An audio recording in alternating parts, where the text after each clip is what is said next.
Several weeks ago as we started the Advent season, we had what we call Advent VBS. So we had about 140 of our young children there. It was wonderful. We were teaching them the Christmas story. So they did it in all sorts of ways. They sang songs, they had crafts and activities, and Barb Bozar, one of our catechists, beautifully literally broke the Christmas story apart by characters. And she had like an action to try to teach them who the key characters were. So she did this. And who was she talking about? Mary. You should have come. This is Mary. and then she did this. Let me borrow this, Patrice. She walked like this. Who is this? Joseph. Very good. See, this helped, right? And then she did this. What was this? The star. Very good. Some of you came, right?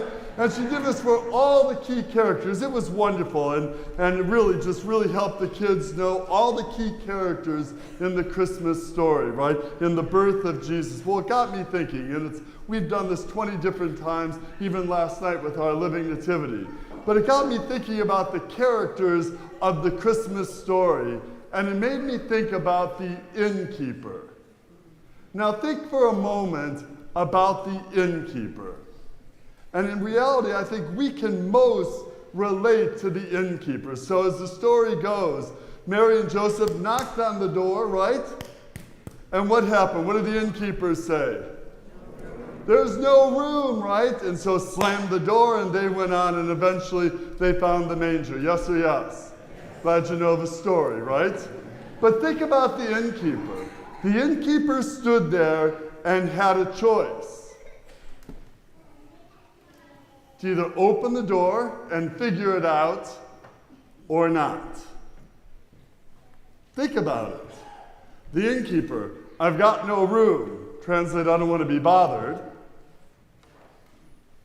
And we have that same choice all the time.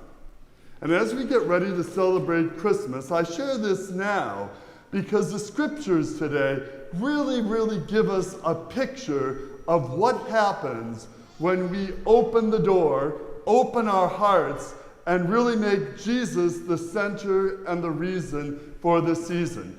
Go to the first reading from the prophet Zephaniah. Zephaniah says, rejoice, rejoice. Why? God is in your midst. Now think about the innkeeper. Had the innkeeper opened the door, Jesus would have been born there. Who would have been in their midst? Jesus, the Son of God, yes? The door stays shut.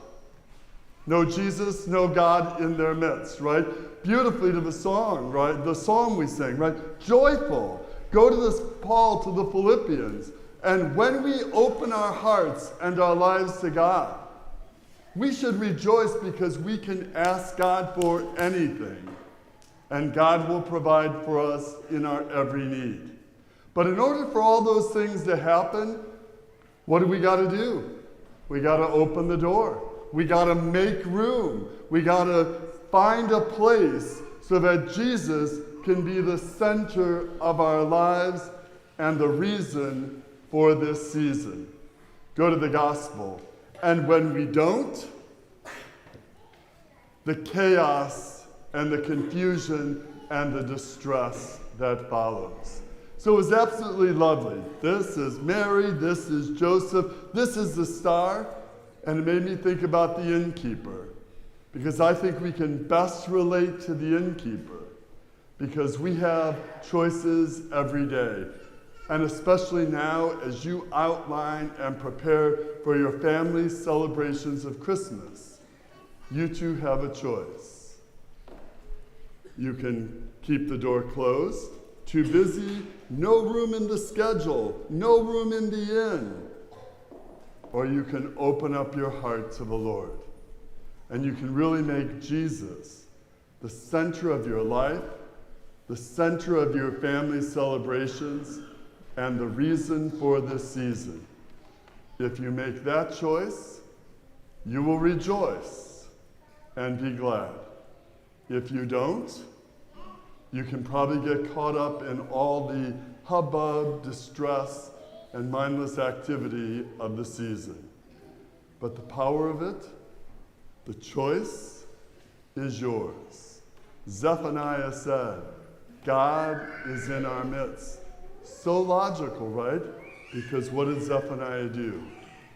Open his heart, open the heart and the home to the Lord.